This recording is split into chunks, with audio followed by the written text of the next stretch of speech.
Hi all, let's see how to install Maven. Right.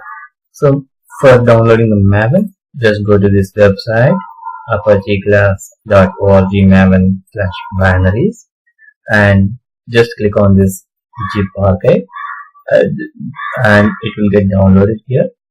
Then just extract this, copy this directly and paste it in your C drive as usual.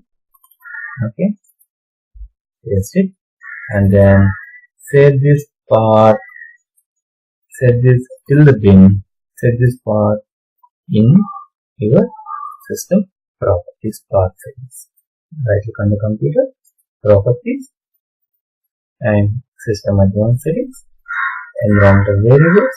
Just click on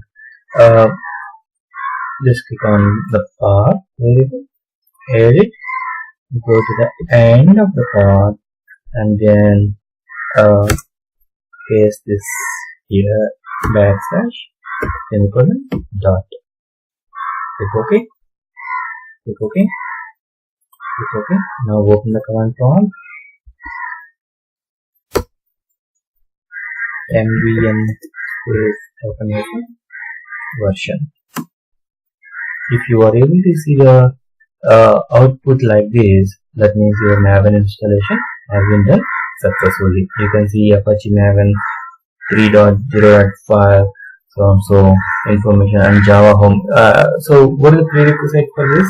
JDK 1.7 and greater than version. Okay, since we have already installed JDK 1.8, okay, Maven is working successfully in this mission. Okay, thank you so much. Please keep watching Advith Devops for more videos in future. Thank you.